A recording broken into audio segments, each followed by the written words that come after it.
When you are. All right. This meeting is being held in compliance with the Open Public Meetings Act and is open to the media and public. Notices were duly posted and the meeting was advertised in the Hunterdon County Democrat and Courier News. Formal action may be taken. Can I get a roll call, please? Carol Ample. She was there. I think she's on mute. Robin McCallan. Here. Callan Begorski. Here. Andrew Saunders. Here. Thomas Wallace. Here. Eric Zwirling. Here. Laura Simon. Here. 2 are absent. Sorry, Carol Hampel is here. Can we stand for the flag salute, please?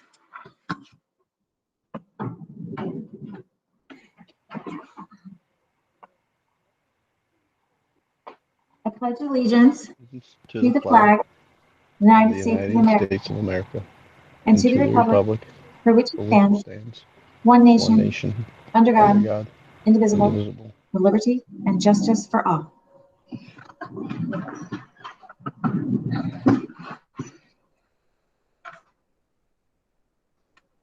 We have the superintendent's report.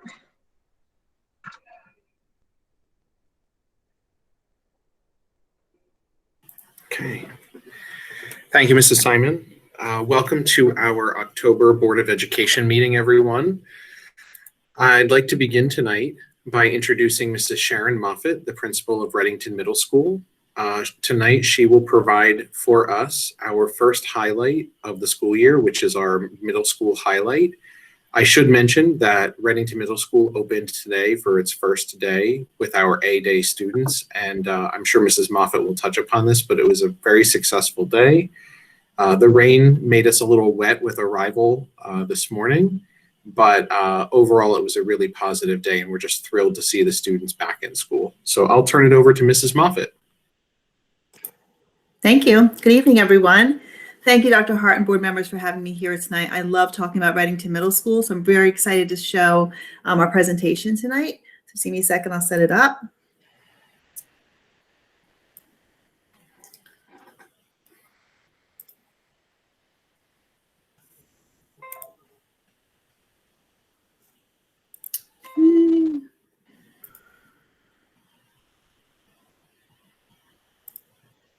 Okay, Dr. Hart, can you see that? I can see it and I can hear you, Mrs. Moffett. Perfect. Thank you so much. So I thought I would talk a little bit about our school year. It's obviously been a little bit different this year. New school years always bring some challenges, but this year it was extremely challenging. So I thought we would talk about our challenges, how we're overcoming them, and some of our successes and how we're celebrating them every single day, because so far, even though it's been a weird school year, it's been a really good school year. So I thought I'd talk about our challenges first. Scheduling is always a challenge. Every year we struggle with putting the kids in the right places, with the right students, with the right teachers. But this year we had an extra big challenge because we had to go from full day to a half day, but we also wanted to make sure that we were really meeting the students' needs. So the team leaders and I really talked about what a good schedule would look like for our middle schoolers. We wanted to make sure it was manageable for them, but that it was also contained a lot of rigor. So we sat down, we hashed out. We were kind of fortunate in a way because we did this in March, and we kind of took away what worked and what didn't work and what we could do to make it better. So we came up with a 4-period day. So we did periods 1 to 4 one day, periods 5 to 8 the next day. And we also made the periods longer so we can make sure the curriculum is being covered. And the other thing we did was we added academic support each day, which I'll talk about a little bit later. But it was a little bit of a challenge to get this going. And then we realized that once we sent it to parents, that Genesis wasn't cooperating as well as we thought it would. And the parents were seeing schedules a little bit crazy. So to help parents, we created a video. I'm not going to show you this video, but we created a video for them to kind of walk them through the schedule process. And we have a really good system now where the students, when they open up their Genesis each morning, it shows them exactly what they have for that day and that day only. So we'll be able to see exactly what their periods look like from 1 to 4 or 5 to 8. And we also rotate the encore classes. That's their art and their music and their gym. So they have different things each week. So to kind of help them with that, I was able to hide in Genesis the classes they don't have. So they might have art this week and not next week. So every Friday I go into Genesis and I hide all the classes they won't have the following week. So it's a little bit tricky, but at least the kids' schedule looks clean for them and it really helps them stay organized. So we overcame that challenge and we have a really decent schedule now. The kids are in the groove. They know where they're going. They know what classes they have each day. They know to show up on time if they're at home doing virtual learning. So it's been a really good start. So one of our other challenges was, how do we do back to school night this year? We wanted to make sure the parents felt like they got the information they wanted from the teachers. They really felt like it was something productive for them. So we came up with a virtual back to school night. We did it in 2 parts. The first part was live. So we actually had our teachers present to parents through Google Meet. We did each grade level different times. So for example, 6th grade did 6 to 6:30, 7th grade did 6:30 to 7, 8th grade did 7 to 7:30. And then our encore teachers, our art, music, gym, went from 7:30 to 8. It was a great night. Our teachers had a chance to introduce themselves, talk about their subject area, what they taught, and then we had a great turnout of parents. So we were so excited to see so many parents on our Google Meet that night and really gave us some positive feedback. But then we also wanted the teachers to be able to shine on their own. So we came up with this cool website. It's actually on our front page of our website if you ever want to go see it. It's really great. It's a link to, and I'm going to click it and show you, because this is going to be up all year, and it's a great resource for teachers and parents. So let's say a parent wants to go back and see a teacher's grading policy or whatever, they can go on and see that teacher's video. So it's very user-friendly. So we have us up here, and then we have, if you go to 6th grade, you can see all the 6th grade teachers. And if you click on each teacher's name, you'll get their video, and it kind of tells about the curriculum for the year, their grading policy, their homework policy. So the great news is if we have new students who come in, the parents can go on and look at this. And also we have students who change maybe from art to gym or art to music halfway through the year. You can go on and find out a little bit more about the teacher. So we really thought this was a great way for parents to see what our school is all about and see what our great teachers are doing every single day. So that was our virtual back to school night. But then we thought, you know what, we really want to make connections with the kids. At the end of the day, middle school is all about connections. So we're trying to figure out how we can make the kids really get to know us too, the students. So we came up with these cool videos, and we did one for each grade. So these are old TV shows. The kids may not know the theme songs, but you probably will. And I'm just going to show you a brief sampling of 2 different videos that we did. So this is our support staff, our secretaries, and our secretaries, our maintenance staff. Hopefully you can hear this. This is Family Matters.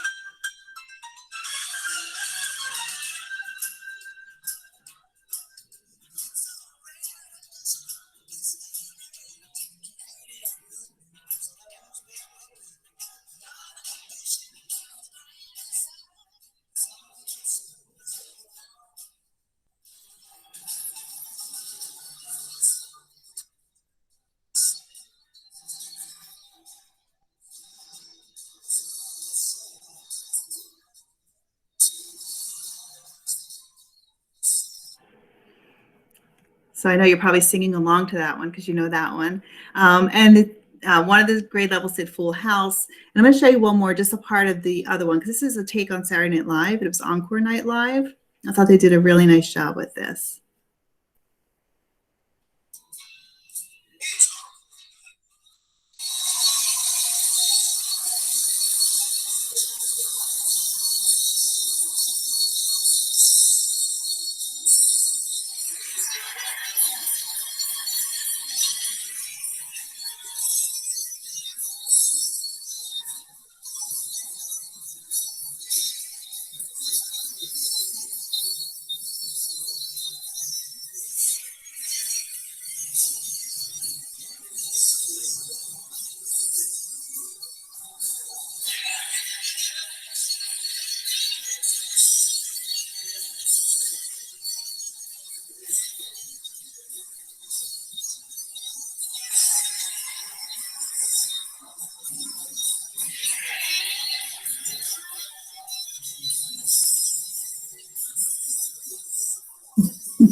So I hope you appreciated that. That was, we wanted our students to see us in a different light and really get to know our teachers as well. So that was for our students. And what we did was we sent that out to them probably early the second week of school. And then I kept sending them to them and saying, hey, make sure you check these out so you could see your teachers.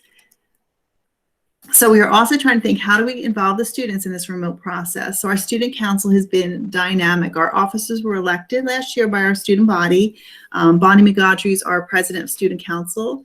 And they have been putting together spirit days for our students, but they've also been doing morning announcements. So every day, one of the officers has sent the morning announcements, and they either do a video recording or a voice recording, and they get it to me by 9 o'clock at night. That's the rule. And then in the morning, I send it out to the students. So every morning, every student in the school gets an email from me with the schedule for the day and the morning announcements. So we feel like even though we weren't in school, it felt like we were in school. The other thing they did was spirit days. We did autumn days. And we asked the teachers and the students to send in pictures of themselves doing some kind of fall activity. And then the student council put them all together and sent out the Google slide presentation to the staff and the students. So that was really fun. I'm going to show you last week, we did Week of Respect. So we had a few different themes. We had stand up and stand out. So you wore neon or tie-dye. We had team up against bullying. So they wore their favorite sports jersey. And we had put bullying to sleep and be comfortable with who you are. And we had them either wear their favorite pajamas or their comfy clothes. So then the students did the same thing. They took pictures of themselves. They sent them in. And I'm just going to show you one of our teachers. She actually combined two of them. She combined the sports one, and she combined the be comfortable with who you are for the bullying week. So this is Mrs. Brown. She said I could use her picture. But the kids get this in a nice slide presentation. It shows a lot of different teachers participate and a lot of different students participate. So we are getting our students involved, and we have student council meetings just like we have more in school. They're just virtual, and the kids they keep coming up with new ideas of how we can involve the student body. So that's pretty exciting. So one of the things we learned in March was that we learned that we have to work on making connections. And this is such a difficult time for all of us, even as an adult. As adults, we're struggling a little bit with this whole pandemic and what it means for not being able to see people. We really want to make sure we included the SEL, social emotional learning piece of this. So we built this into academic support. And I want to thank Mr. Tumalo, our amazing counseling staff, and our school climate committee, because they put together a really extensive program for our teachers to use during academic support. So the students have this every day, about 20 minutes at the end of the day. And we do some kind of SEL activity, and it's already done for the kids, so it's ready to go. I'm just going to show you really quickly a calendar of events. So for September, for example, their theme was reflection. So they had students reflect on their successes, on times when they may not have used the best judgment. We had them reflect on their short-term goals, because if they could set those, then they can reach to the long-term goals. So all the students did this in the school, and it was just another way to make connections with the students and have them know it's okay. We're all in this together, and we're all going to get through it. So this is an important piece of every single day. So the students do go to academic support daily, and we make it's part of a class that they have to show up every day. But it's really been great. The teachers are really enjoying the academic support. They really feel like they're making the connections. The other thing we learned from spring is that we want to, again, it's all about connections. We want to make sure we didn't lose any students, that students didn't fall through the cracks because they're home now. They're not in our school. We don't have as much control. So we wanted to make sure that every student had somebody they can go to. So all of our teachers were assigned a mentee, a student in the school that they connect with. And sometimes it's not even somebody they have in class. We wanted to kind of give a student someone else to reach out to. So we started a mentoring program. The teachers meet with their mentees at around 1 o'clock or whenever they have time throughout the week. I did a survey with my staff last week, so I wanted to know how the mentoring program is going and then what we could do to kind of make it better. So I'm just going to share some of our results. Most of our staff, they have between 5 and 10 students that they mentor. So they check in with them. I asked, how often do you meet? Some of them meet daily, but you'll see most of them meet about 2 times a week with the students. What they're finding is that some students want to meet with them every day, and some students are just like, hey, I'm good, just check in with me once a week. That's middle school students. How do they meet with their kids? Some of them do it individually, but a lot of them do it in groups. So sometimes they'll meet with the kids all together. If they have 8 kids, they'll meet with them all together, and then another time they'll meet with them separately. I asked, what do you talk about with the students? So they do like school calendar events, setting goals, personal achievements. How do you deal with tech issues? Some people do things about email and virtual etiquette, which is so important now, right? When we're doing all these virtual meetings, how do you interact appropriately in a virtual meeting? What does an email look like to a teacher versus one of your friends? They ask them how they feel about school. They do some fun check-in questions with the students. They talk about sports they like and sports they might be involved in. They talk about how they're doing just overall with this whole new learning process. This is one of my favorites. One of my teachers said she talks about superhero powers that they have that can change the world. So all these are happening within our mentoring program. And then I asked them, how does this program really help you grow as a professional? And again, it came back to connections. Our teachers really loved making connections with students that they normally don't have. So maybe it's somebody they've never seen in the school before, and now they're actually their mentor, and they're talking about different things. They're actually able to see them outside of just an academic setting. They also said they'd like to hear the student's voice. What are the students concerned about? What do the students like about what's going on in the school? What do the students want to see change? So they're really getting a lot of positive feedback. And I kind of said to them, is there anything you want to change? And most of them said, no, we really like the program. Let's keep it. So we're going to continue with this throughout the school year, even when we have all the students back. I'm going to talk about our greatest success. Yay, the students arrived today. It was awesome to see them walk through the building this morning, to walk in, since we haven't seen them all in the building since March. So today, cohort A came in. Like Dr. Hart said, it was raining cats and dogs this morning, but we still were able to get all the students in pretty quickly. We had to do a few temperature checks, but the students came in. They were so excited to be there. The teachers were so excited to see them. They followed all the social distancing rules. They stayed to the right. They were wearing their masks all day. The teachers gave them mask breaks and a snack break, but it was such a wonderful day today.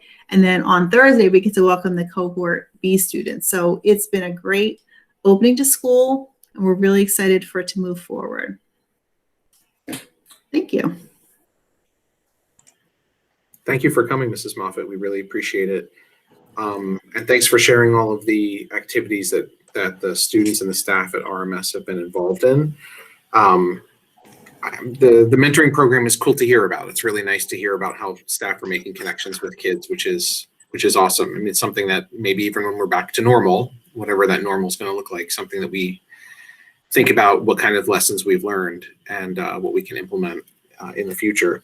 Does the board have any questions for Sharon before we move on to our next agenda item, which is board goals? This is Eric. I had one question. First of all, Sharon, thanks for the excellent presentation. I just want to ask, you mentioned that the virtual back to school night numbers were great.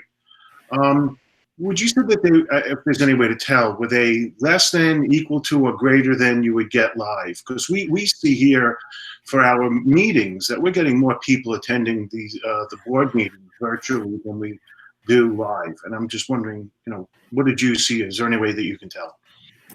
I'd say we had a little less than we normally do, but I have to say, because I went into each grade levels, and we had at least 50 parents in each grade level, which I was pretty impressed by that, to have 50 parents in each grade level for a virtual meeting.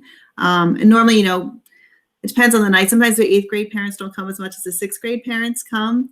But we saw, we were pretty happy with what we saw. I was expecting less parents, but we had at least 50 parents show up for each grade level. So that was amazing. And plus, you don't know, both parents could have been sitting there at the computer, so we really could have had 100 parents at each meeting. But it was great, and the parents gave such great feedback after. I got so many positive emails and reports after that, so that was exciting.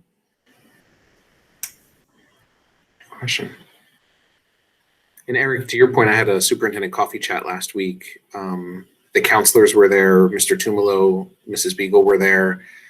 I think it was really well received, and it actually turned out to be a really nice evening of conversation about, supporting student mental health, during the pandemic. And it was good. Sometimes we only get a few in person, but virtually, we got a good solid handful. It was nice. So thank you. Anything else for Mrs. Moffett?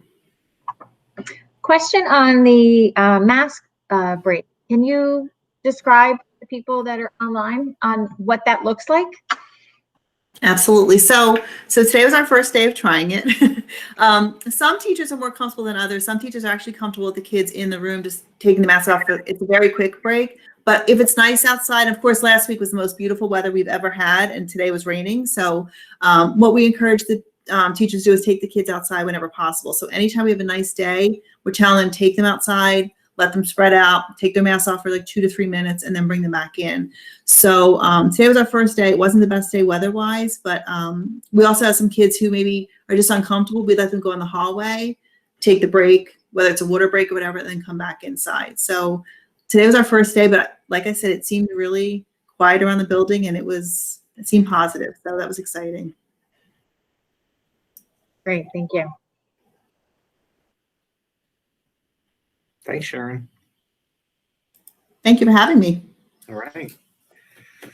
Next up under the superintendent's report are board goals. So I'd like to introduce Gwen Thornton from the New Jersey School Boards Association to discuss potential board goals for next or this school year. In advance of the meeting, I did provide Gwen with our goals from last year and some of the progress that we reviewed in committee.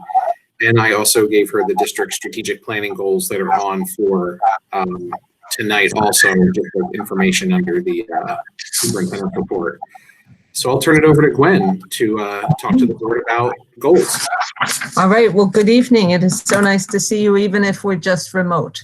And it's nice it is so affirming to hear from a school principal when the kids are back. That's so very exciting. I know it has been very difficult for boards, for parents, for community members, for everyone involved. And a real shout out to all the teachers and the administrators especially. I know they have been working literally nonstop since last March to make this all work. From my perspective, you are the first responders in education in much the same way that a lot of other folks have done it, with a lot less credit for keeping our kids safe. So thank you. I looked over your goals, and as you know, board goals refer to your processes and procedures, and you certainly did do a lot last year, and you completed goals around improving communications, setting budget parameters, and continuing to upgrade safety and security for your school facilities. Those were the three of your goals. And I would suggest to you that those are probably evergreen goals that you want to continue to work on. I don't think we can ever do enough around safety and security for students. I don't think we can ever over communicate either. Especially now, I think in this era of uncertainty for parents, for students, for board members, for teachers, for everyone, continuing to consistently communicate and have that kind of two-way dialogue is critically important for the board and for your community, because this is a tough time for everyone involved. I also think setting budget parameters and having a really good understanding, because we are entering into what's going to be a little tougher economic time, I think, for school budgets.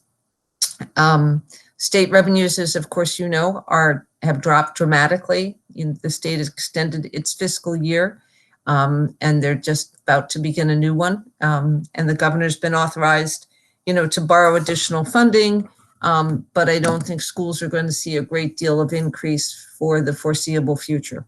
So making sure you continue to be fiscally efficient and, bite every nickel, it's going to be increasingly important to make sure you get the most bang for the buck, which I know sounds like jargon, and I don't mean it, but in that sense, truly, I think we're going to be in an era where it's going to be increasingly challenging, and technology is changing, and some of the additional costs involved in responding to the pandemic have put a real strain on budgets. So I think perhaps those three goals you may want to consider continuing for next year. It's certainly up to you. But I was looking through your strategic planning goals and trying to think about what additionally you might want to be thinking about, because while we do have to respond to all that's out there right now, you also have to be looking ahead. And for quite a while, and maybe it's no longer as a driving force, but you used to have a sustainability goal, again, around green initiatives, that were environmentally sound and fiscally efficient. And I think maybe perhaps thinking about adopting that as a goal again, just looking at, what kind of sustainable efforts you can put in, initiatives you can put into place that might help from the fiscal standpoint, as well as being environmentally sound as we live through not only the pandemic, but continuing climate change, which scientists seem to think is a continuing issue for succeeding generations. And we certainly want to leave the earth better than we found it. But that's just something for you all to consider. And then additionally, looking at your policy perhaps through an equity lens that promotes opportunities for all, reducing biases and supporting an inclusive environment for students. You're doing a lot in the area of social emotional learning, but also, looking at systemically if there are areas within your district where you could increase opportunities for students by changing policies and looking at your policies with that lens of equity and inclusion. And are the decisions we're making inclusive of all students is a focus that is statewide, and there's a statewide initiative around equity and inclusion. So I was thinking that those are two goal areas that you might wish to consider adding, since you've adopted your new mission statement, which was part of your goals for last year. And that's done. Essentially, you finished that, completed that, absolutely. And you completed negotiations with your bargaining unit, which was your other goal from last year. So those don't need continued. You don't have to replace them with new goals. You can keep your 3 goals, but certainly I think perhaps looking at your policies and looking at your decision-making through that equity lens, whether your decisions are expanding opportunities or not for students, for all students, is something you may wish to consider. Thoughts from the board? Thank you, Gwen. I did want to add, while we did finish both union contracts, one of them, the administrator contract, was a 1-year extension. So we have to go back to the table for that. So that should probably stay on there. Okay, For TA. we'll keep that on there for September. Okay. Ratification before September of 2021. And I just had a thought as far as the equity and inclusion. I don't know if there's any way for at least RMS to pair with Hunterdon Central as they're going through. They've created some committees. Maybe that's something that we can think about when we're talking about our policies and our plan. Well, and clearly that's been in the news and the clips, and your students attend high school there. So I certainly think it would be appropriate to do that. I know at our association, we have a council as well, made up of board members and administrators from across the state.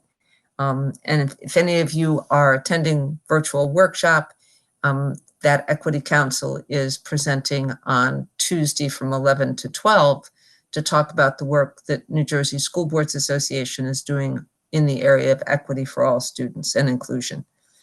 So that's certainly something you may want to think about. Are there any other thoughts about goals that you think would be important for the board to pursue? This is Eric. I'd like to comment. Gwen, first, I appreciate your input, and I also would like to thank you for bringing up, obviously as a chair of the Green Committee, I'd like to thank you for bringing up the concept of having a sustainability goal. And for those who might think that I called her to make... No, you did not. I just remember that you always... No, there were no backroom collusion calls here. No anyway. collusion. No, but you've heard me talk about this for 10 years, so I appreciate it very much. There are a couple of things that I would say in this regard. First of all, we have a new position, the coordinator of sustainability and green programs. I forget the exact title, and she will be implementing a sustainability into the curriculum. I think that that's a very important goal. I don't know necessarily per se that that's a board goal as much as a district goal per se.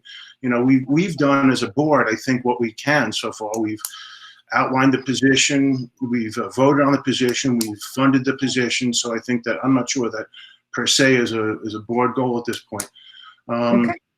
But I do think that I would like to see something that we've backburnered for quite a while.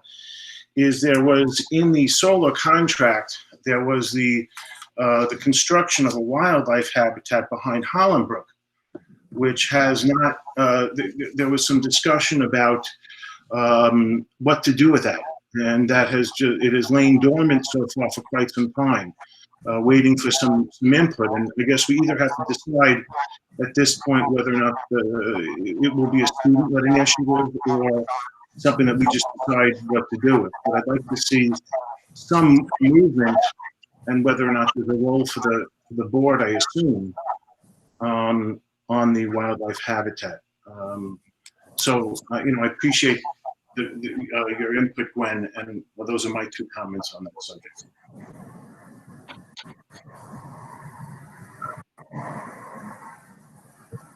Do any of the other board members have any input on the potential goals?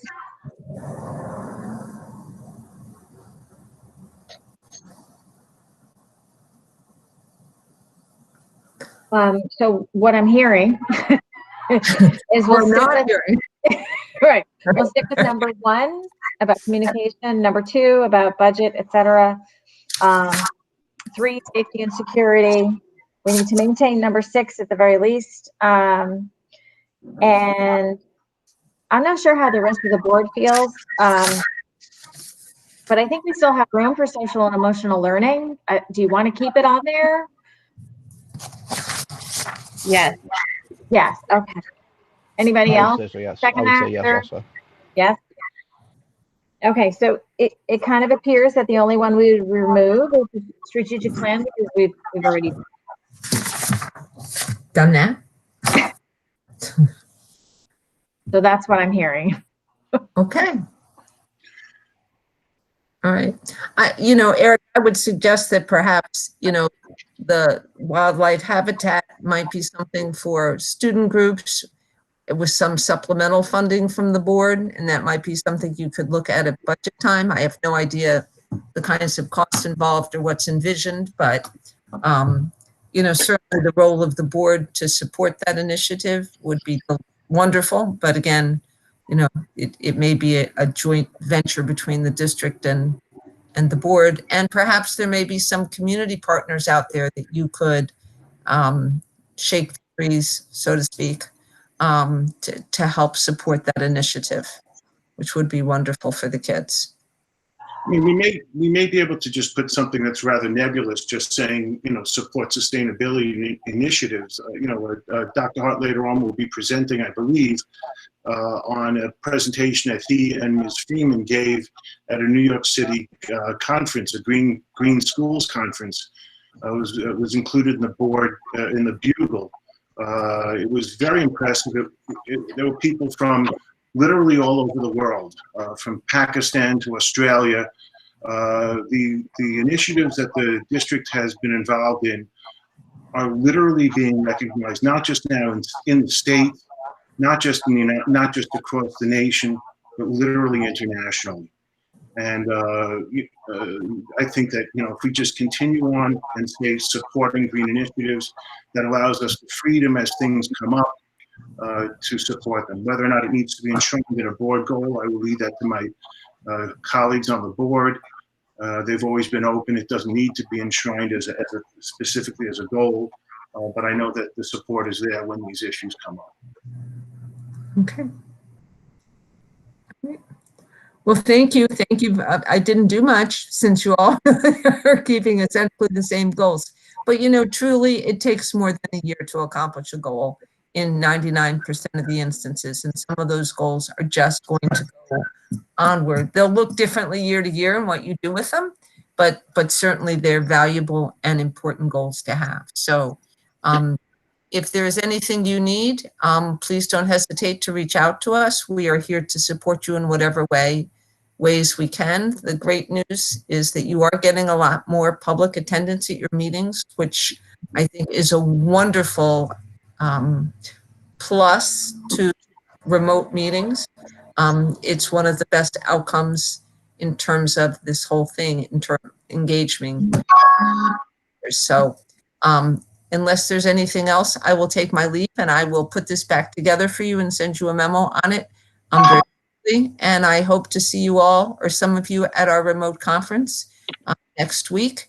I won't be able to see you in person, but we have some wonderful opportunities for professional development for boards. So I hope that some of you can attend. And for the very first time, it didn't matter if you couldn't go because you work and couldn't go to Atlantic City, because the programs are all going to be recorded. So if you can't see them live during the day, you can watch them at night, and they'll actually be archived for a full year. So that if you want to go back and see something, or something happens in the district that now you want to see a particular topic you weren't interested in before, you'll have that opportunity. So thank you very much. As always, it's a pleasure. And I hope you have a good rest of the meeting. So thank you. Thank you. Thank you, Gwen. It's always great seeing you. Take care. Good to see you. Good night. Good night, Gwen. Thank you. Thanks, everyone. It sounds like we have some consistent board goals, and we'll work on in committee on some action steps that we can take in order to achieve, I guess, the next step of our board goals. Mrs. Simon, was there anything else on board goals that you wanted to discuss with the board, or are we good to move on? I think we're good. All right. Next, under my report, I'm just going to give a verbal report about reopening, because we heard from Mrs. Moffett just a little while ago that Reddington Middle School was our last school that we had to reopen for the hybrid schedule. So I'll review our reopen process and our timeline that's occurred over the past several weeks. First, as you know, we started the school year fully remotely. And over the course of the past several weeks, we've began to open schools slowly with grades K1 on a hybrid schedule on September 15th. Then we opened further grades. Hollenbrook was next on September 29th. Grades 2 and 3 at White House and Three Bridges were on October 5th. And today we opened up the Reddington Middle School for our hybrid schedule. So right now, all students are attending school who are on the hybrid A-B day schedule. Tomorrow's a virtual day. So we'll welcome our B students at RMS on Thursday. You know, there was a lot that we learned over the course of the past several weeks. You know, hiccups that needed to be worked out, but our building principals, the curriculum supervisors, technology department particularly have been very responsive to the student needs, which I think is fantastic. It's a testament to all of their hard work. Most recently, I continue to collaborate with the Department of Health.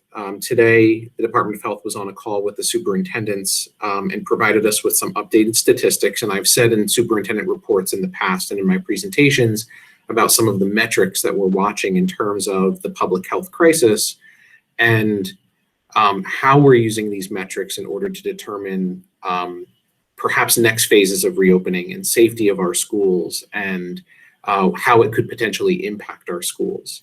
So the Department of Health today reported a couple of things. First, an increase in the daily reports of COVID across the county. They recognize that the increase in the rates are not as significant as other counties, like perhaps Bergen or Passaic County, but it was noteworthy in Hunterdon County for them to mention.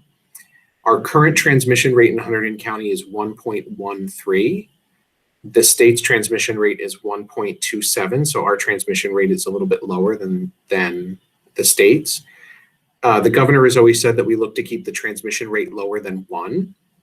We've been above 1 across the state for a number of weeks, but we have opened restaurants to 25% capacity. Schools are opening, sports are happening in a lot of high schools. So, you know, I see this as us maintaining an above 1 transmission rate. Our COVID activity report, the chart that I show you at board meetings on occasion, still remains green. So Hunterdon, Mercer, and Somerset County, our region is still green as far as our surveillance and our activity report, but know that that report is a week behind. So this week, Thursday or Friday, I anticipate getting the data from the week that ended last Friday, the 9th. The Department of Health also did talk about the increase in hospitalizations over at Hunterdon Medical Center over the course of the past several weeks. So there has been an increase in hospitalizations due to COVID, and a total of 22 cases across the county have been reported in schools. That doesn't mean that transmission is happening in schools. It just means that there were 22 reported cases that were somehow related to a staff member or a student in schools. So that's just a brief for the board, and that it happened literally today. So I thought it was important for me to mention those things, those metrics. And I want to bring it to your attention because, like we talked about in some board committees, these metrics, particularly the activity report, which is the green, yellow, orange, red map of New Jersey, as well as the transmission report that the Department of Health has put out for schools, are two very important metrics that I watch, I would say probably on a daily basis, if not every other day. The one is not only updated weekly. In addition to continued conversation with the Department of Health, so we monitor these for activity. And we talked about this in board committee about, preparation for whatever the next phases of reopening might mean for schools, whether it's more students coming in more often, whether it's full days, whether it's groups of students coming in more often. And at this time, I'm going to continue the conversation with the Department of Health, monitor all of these metrics over the next probably couple of weeks. As we get into cold and flu season, review our district protocols. And as Mrs. Moffett said today, and we've reported to you, there are hiccups and there are protocols that need to be worked out in much more detail, and then start to consider how we can implement the next phases of reopening. But for right now, I would not be reporting to the board any phases of reopening today. I think that it's important to continue to watch the metrics. So I just wanted to provide that little update to the board. Are there any questions from the board about some of the metrics that I discussed, or anything that came out of the Department of Health today? Okay. And finally, on the board agenda, you'll notice that there is a resignation of a board member that'll be discussed in a little bit. But I just want to provide a little recognition for our outgoing board member and Vice President, Anna Shin. Mrs. Shin joined the board in November of 2014, which makes her tenure on the board a total of 6 years. While on the Board of Education, she served as Vice President from January 2017 until her resignation tonight. She was a member of the Personnel Committee, the Education Technology Committee, and the Policy and Communications Committee. I can personally say I've always remembered Anna for her thoughtful input regarding board and district matters, as well as her dedication and her service to our community. I knew that she could be relied upon to take minutes at meetings, to provide an ear or some thoughts to me if I needed it. She would always get back to an email. She would volunteer. So Anna is really a dedicated board member who I think tonight deserves some recognition for her 6 years of service on the board and her commitment to the students. Anna, it's not going to be the same without you, but we want to thank you for your service to the Readington community, and know that the impact that you have had on the children of this community will be felt for years to come. And in the mail, you'll be getting a little framed certificate as a thank you. You deserve more than that, but we're going to provide that to you. So Anna, thank you so much for your service. We really appreciate it.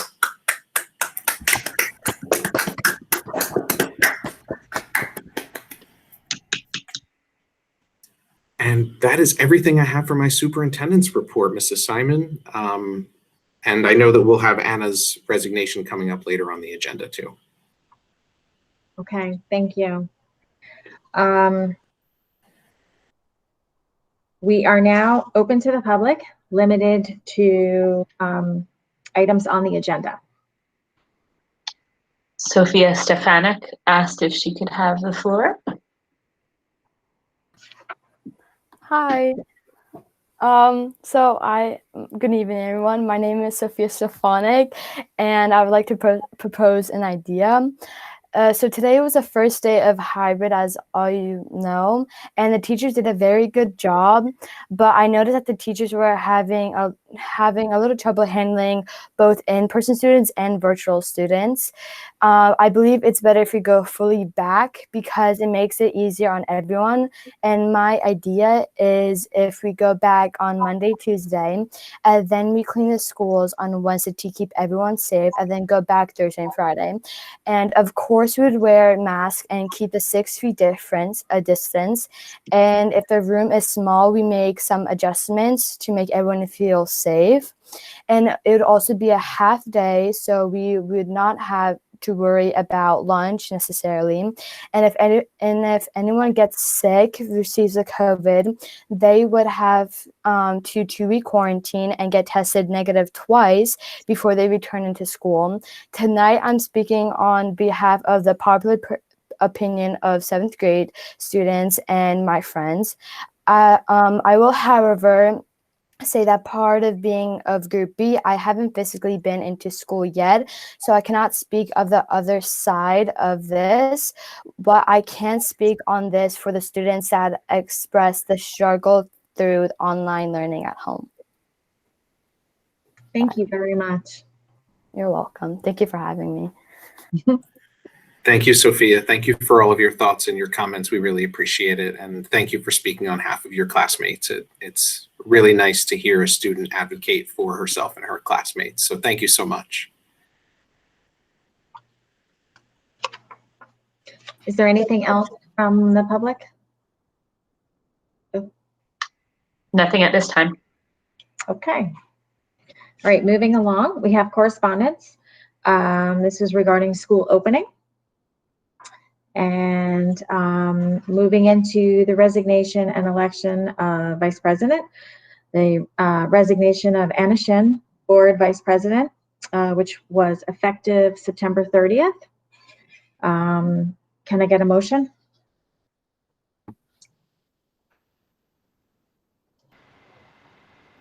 To approve the resignation? Yeah, you have to accept it. Well, we don't want to. I know. Don't do either. So moved. Is there a second? Second, Nobody Tom. wants, Anna, you're stuck with us. I think Tom. Reluctantly second, Tom. Tom. Okay.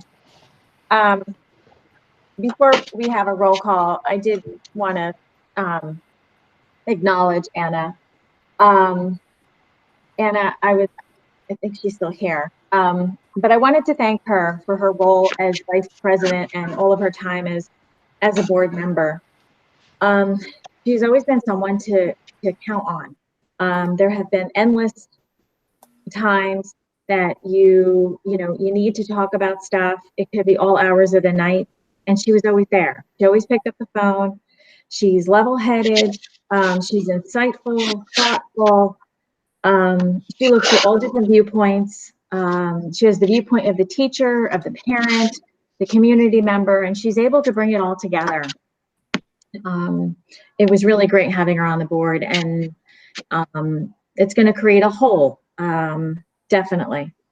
We wish her much happiness, and you're just going to be missed. And thank you for everything you did.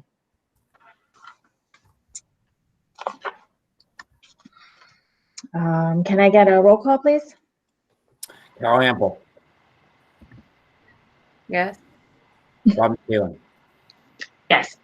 Karen Zagorski, Yes. Andrew Saunders, Yes. Thomas Wallace, Yes. Eric Rowling. Very reluctantly, yes. And I'd like to also add to Laura's comments and say that Anna, you've been such a considerate, insightful, thoughtful, pleasure to work with, and it will be the district's loss, but hopefully as a friend, it will be your gain. We wish you the very best in all future endeavors. Be well. And Laura Simon. Yeah. Passes. I now need a motion to open the nomination to elect a new board vice president. So moved. Carolyn? Carolyn. Second, Tom. Okay, can we have a nomination? I would like to nominate Carol Hample. This is Tom. Okay. The floor has a nomination for Carol Hample. Are there any other nominations? Not hearing any. Can we get a roll call? Carol Hample.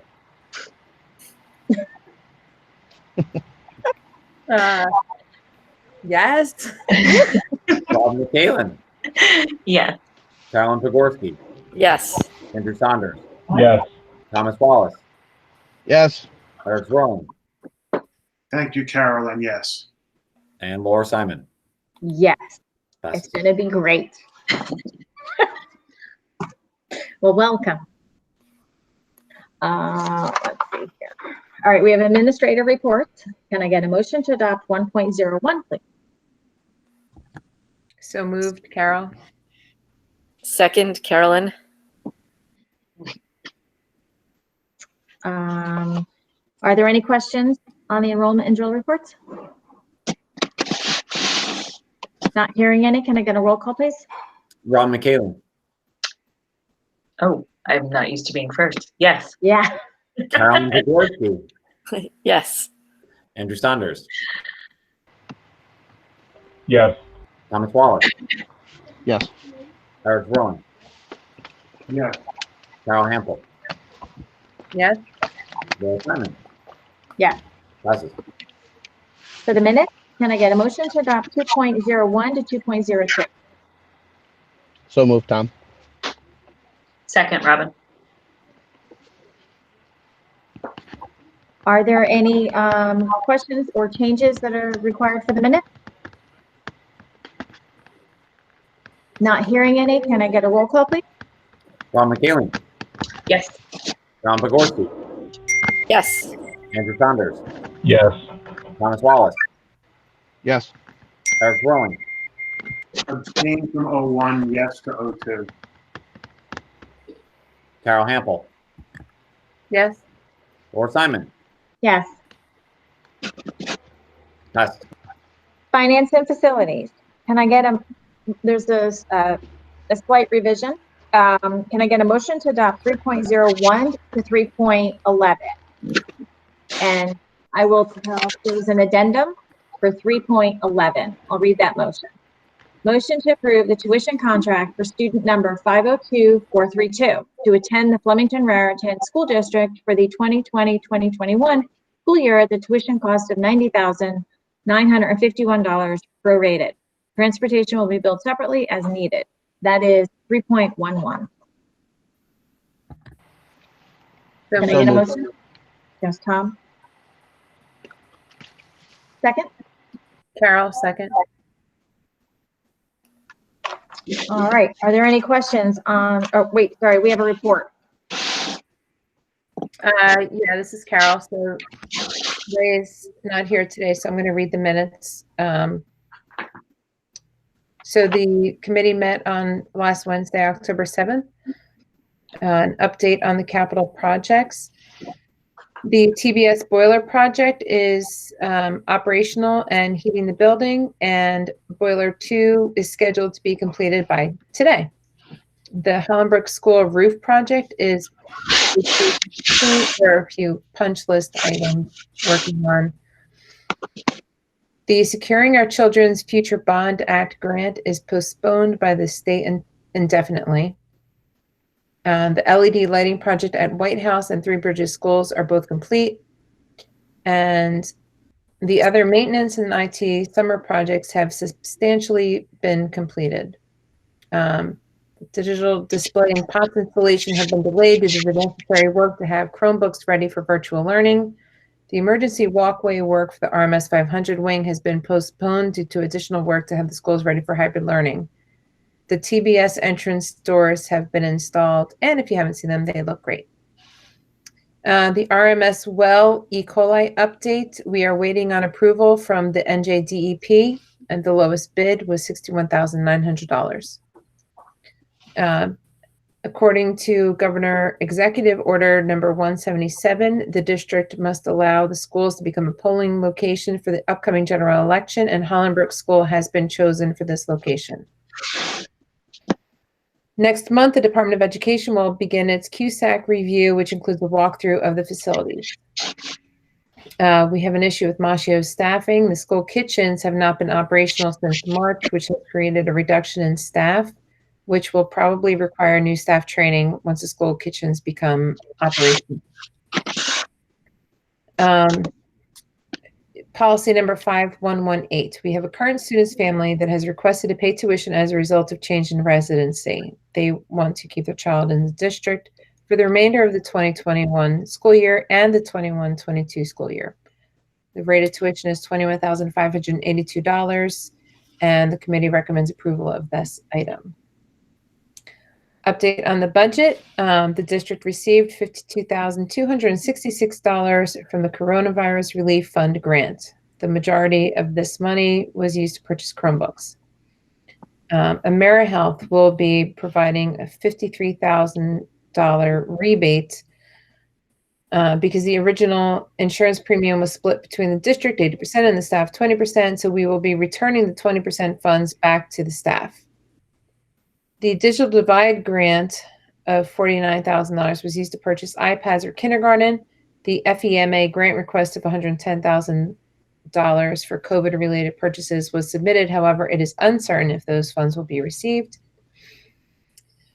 Also, a list of additional costs related to COVID-19 was presented to the committee. The additional costs currently amount to approximately $121,000.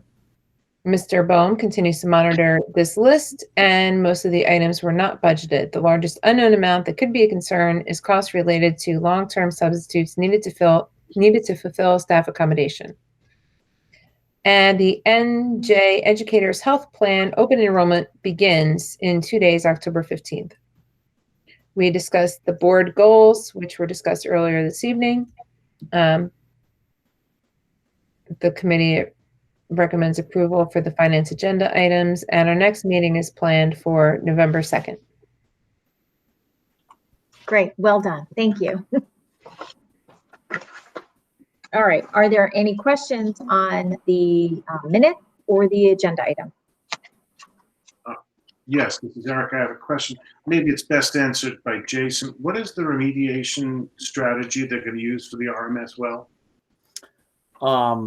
So the RMS well, we received our corrective action plan approval from the DEP on Friday. So an update since Carol's minutes were provided. On Friday, we were approved to proceed with remediation and construction. We are going to be removing the current filtration unit that is UV based and putting in a 4-log UV filtration system. That is one of the methods allowed by the DEP and our engineers that will facilitate the removal of E. coli and chloroform into the building from the well.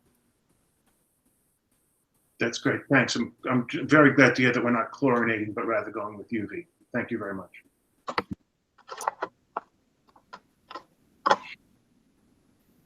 Any other questions? Not hearing any, can I get a roll call, please? Rob McCallan. Yes. Alan Dvorsky. Yes. Andrew Saunders. Yes. Thomas Wallace. Yes. Eric Zerling. Yes. Carol Hampel. Yes. Laura Simon. Yes. Passes. Education technology. Can I get a motion to adopt 4.01 to 4.07, please? So moved, Carol. Second, Tom. Carolyn. Who was that? Carolyn. Carolyn, got it. All right, we have a report. We do.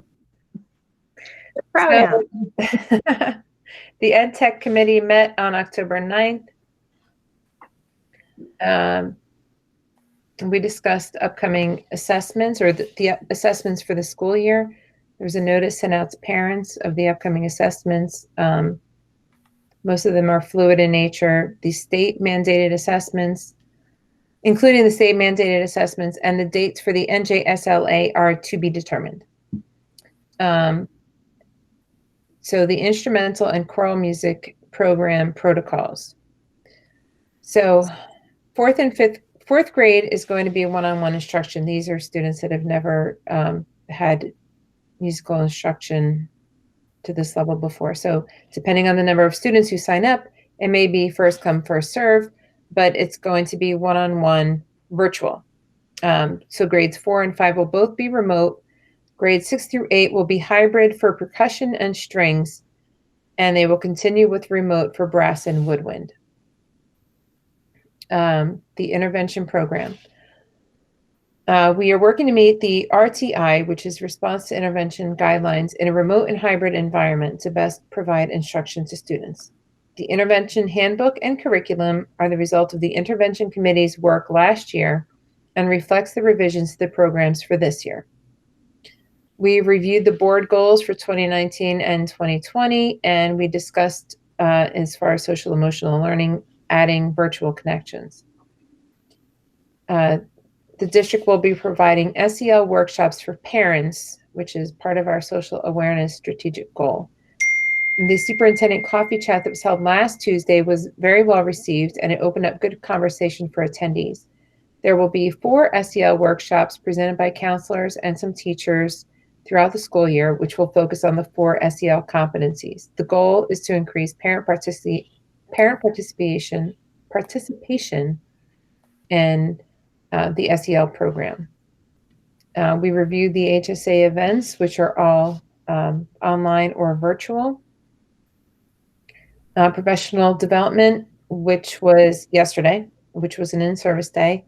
There was required training to focus on remote learning, and there was several requests for individual training to be provided for those who requested it, which they met those requests. And upcoming is Fall Teacher Academies. There will be 22 sessions offered, and it will be in person. The Go Guardian software, the technology is in place. We are working on setting up the protocols with the staff on dealing with issues as they arrive. The agenda items are normal in nature, and we did not decide, we did decide on our next meeting, but I don't remember when it was.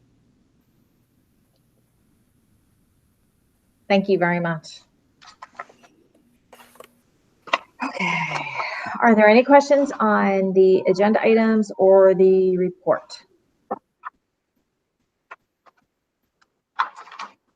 Not hearing any. Can I get a roll call, please? Rob McCallion, Yes. Carolyn Pogorski, Yes. Andrew Saunders, Yes. Thomas Wallace, Yes. Eric Sterling, Yeah. Carol Hampel, Yes. Laura Simon. Yeah. Passes. Moving on to personnel. I need a motion to adopt 5.01 to 5.07. My agenda had 5.06, so the corrected is 5.07. We also need to revise 5.07. If you look at 507, the line where it says Betsy Freeman for educating for sustainability for $90, that is to be removed. Everything else stands in that particular item. So to repeat, can I get a motion to adopt 5.01 to 5.07? So moved, Tom. Can I get a second? Second, Carol. Thank you. We have a report from our new chair. We do have a report. So the Personnel Committee met on Wednesday, October 7th, and we discussed the following items: staffing and reopening, the reopening phases. We discussed enrollment, the custodial maintenance department, a new law regarding non-certificated staff and arbitration. We reviewed board goals for 2019 to 2020. We discussed the CUSAC review that's upcoming, other personnel matters, and normal agenda items. And we made the next meeting is for November 2nd. Nicely done. Thank you. Thank you. That's so not fair. I know. Okay. Are there any questions on those, the minutes or the agenda items? Yeah, well, I'd like to just point out that the reason for the removal of the line item from Ms. Freeman under education for sustainability is because that will still be taught. It's just in her position as coordinator for sustainability. That is correct. Any other questions or comments? Not hearing any. Can I get a roll call, please? Ron McKalen, Yes.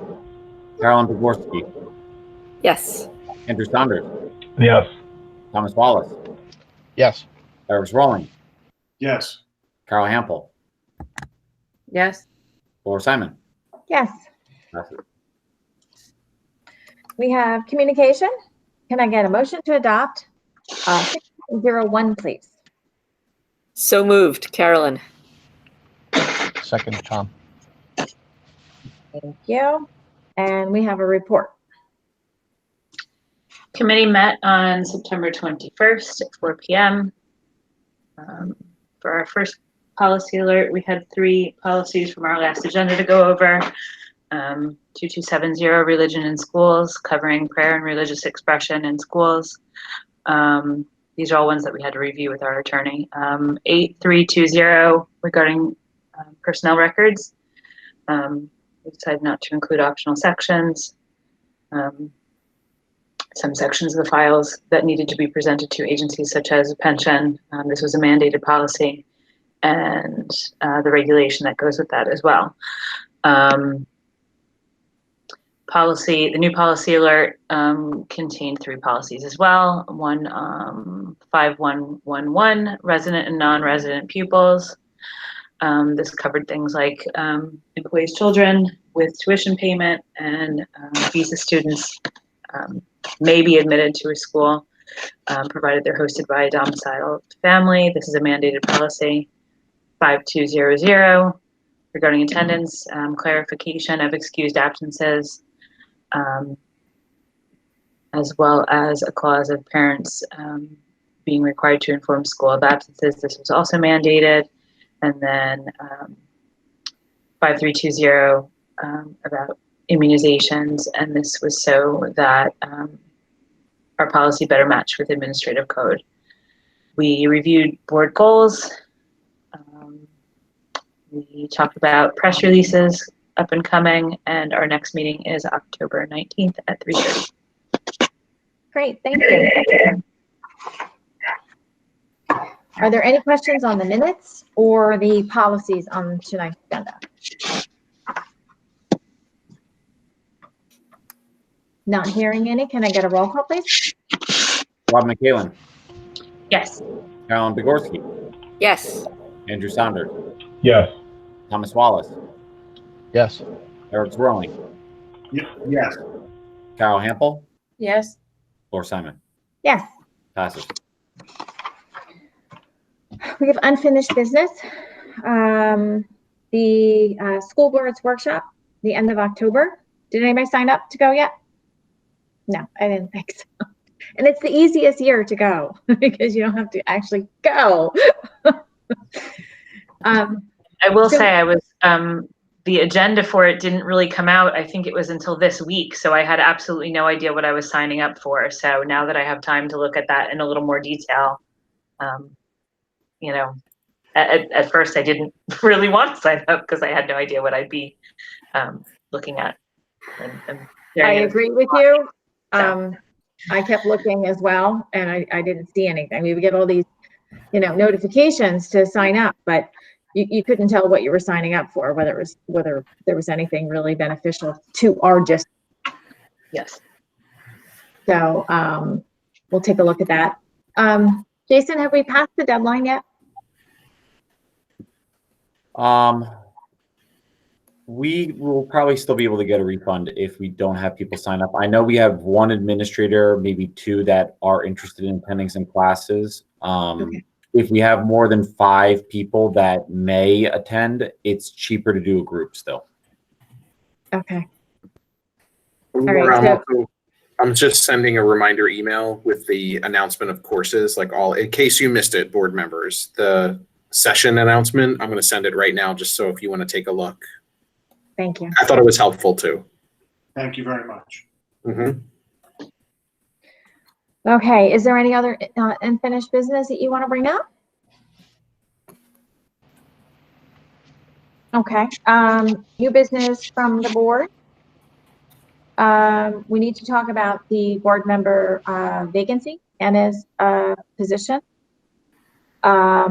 So Dr. Hart and I reviewed the potential timeline. I sent it to all of you last week. So we'll review it again right now and make sure everybody's on the same page. So the plan is to conduct the interviews at our next meeting, which is November 10th. So before that, we will go ahead and post after this evening. The opening will be open, I believe, for 2 weeks, you said, Dr. Hart? That's Yes? correct. Yep. And then we'll collect resumes, and then we will start the meeting a little earlier on the 10th. At this time, we're not sure whether it's going to be 5:30 or 6, but as we get closer, I guess we'll let you know, depending on how many people put in, I guess. But that will be an executive session, and each person will have their own link that we will hop into, do the interviews, and then go on to the next person.